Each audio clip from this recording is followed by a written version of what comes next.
Hi guys, ఎలా ఉన్నారు? మరో ఇంట్రెస్టింగ్ వీడియోతో మళ్ళీ మీ ముందుకు వచ్చాను.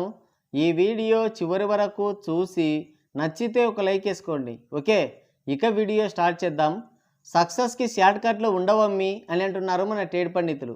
రీసెంట్గా అయ్యగోరు లెమన్ సినిమాతో హిట్ కొట్టాడు. సినిమా హిట్ అయినందుకు సంతోషంగా ఉంది, కానీ కంటెంట్ లేని సినిమాలు హిట్ అవుతుంటేనే అంత గందరగోళంగా ఉంది. అయ్యగోరు ఇప్పటికీ అనేక సార్లు రీలాంచింగ్లు అవ్వడంతో సినిమా బాగోలేదు అని చెప్పడానికి మనసు రాలేదు ఎవరికి. సినిమా చూడని వాడేమో కసుబుస్సుమంటున్నాడు, రివ్యూలు ఇలాగైనా చెప్పేది అని. చూసి బయటకు వచ్చినోడేమో సారీ చెప్పి వెళ్ళిపోతున్నాడు, ఇదేం సినిమారా దేవుడా అని. అయ్యగోరి యాక్టింగు, భాగ్యశ్రీ అందాలు బాగున్నా సినిమా చూస్తున్నంతసేపు అయిపోయిన తర్వాత కూడా ఏదో తెలియని వెలితి వెంటాడుతుంది ఆడియన్స్ని. మొత్తానికి 14 ఏళ్ల తర్వాత అయ్యగోరికి ఒక హిట్ వచ్చింది అంటే యావరేజ్ని హిట్ అని రుద్దుతున్నారనుకోండి, అది వేరే విషయం. సక్సెస్ అంతే, కొంటేనో రుద్దుతేనో రాదు, కష్టపడితే వస్తుంది. అయ్యగోరు పట్టు వదలని విక్రమార్కుల్లా 14 ఏళ్ల నుంచి పోరాడుతూనే ఉన్నాడు. చివరాఖరికి ఒక సాలిడ్ హిట్ దక్కించుకున్నాడు. సినిమాకి flop to below average talk వచ్చింది. రిలీజ్ అయిన గంటకి అయ్యగోరు, నాగయ్యగోరు సక్సెస్ మీట్ పెట్టారు. అంటే ఫ్లాప్ సినిమాకి పవర్ బాబు సక్సెస్ మీట్ పెట్టినప్పుడు బిలో యావరేజ్ సినిమాకి పెడితే తప్పేంటి అని అనుకుని ఉండొచ్చు. ట్రెండ్ని ఫాలో అవుతున్నారన్నమాట. చాలా రోజుల తర్వాత యావరేజ్ అనే టాక్ రావడంతో అయ్యగోరు బాగా ఎమోషనల్ అయిపోయారు. నాగయ్యగోరుని అదిమి పట్టుకొని ఎక్కి ఎక్కి మరీ ఏడ్చాడు. పాపం నాగయ్యగోరు కూడా కన్నీళ్లు పెట్టుకున్నాడు. అయ్యగోరు కెరియరు నిన్నటి వరకు రాళ్ల చేలో గుండకతోలినట్టు ఉండేది. ఒక్కసారిగా హిట్ అనేసరికి దుఃఖం ఆపుకోలేకపోయాడు.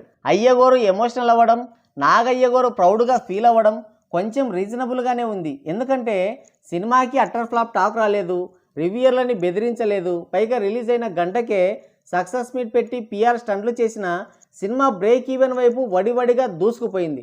కాబట్టి ఇది రీజనబుల్గానే ఉంది. కానీ మొన్న చిన్నమన్నయ్య పెద్ద సినిమా ఫ్లాప్ అయినా కూడా 500 కోట్ల ఫేక్ పోస్టర్ దించి సక్సెస్ మీట్ పెట్టి బాచు ప్రౌడ్గా ఫీల్ అయ్యాడు. మరి అది అంత రీజనబుల్గా లేదు. మేతలన్నింటిలో బీటి మేత శ్రేష్టం అంటారు. సినిమా హిట్ అయినా ఫ్లాప్ అయినా జెన్యూన్గా ఉండాలి, గౌరవం అందుకోవాలి. సినిమా తీయడం చేతగాక టాక్తో సంబంధం లేకుండా కలెక్షన్లు రాబట్టగలిగే స్టార్ పవర్ లేక రివ్యూయర్లని టార్గెట్ చేశారు. మూవీ టీం అంతా రివ్యూయర్ల మీదే పడ్డారు. ఒక్క నెగిటివ్ రివ్యూ కూడా లేకుండా చూసుకున్నారు, సంతోషం. సొంత పిఆర్లతో రుద్దుడు కార్యక్రమం పెట్టారు, ఫేక్ పోస్టర్లు రిలీజ్ చేశారు, సీన్లు డిలీట్ చేశారు, మళ్ళీ యాడ్ చేశారు, సక్సెస్ మీట్లు పెట్టుకున్నారు, ఫేక్ పోస్టర్లు రిలీజ్ చేశారు. ఏం సాధించారు చివరికి? లాస్ట్ సక్సెస్ మీట్లో చిరంజీవి గారి డబ్బా మామూలుగా లేదు. సక్సెస్కి షార్ట్ కట్లు ఉంటాయా? ఫేక్ నెంబర్లేసి హిట్టు అని రుద్దడం కాదు, బరికేశారు. లాస్ట్కి నేషనల్ అవార్డు అడిగాడు, వద్దంటాడు, కావాలంటాడు, ఇస్తే బాగుంటుందంటాడు.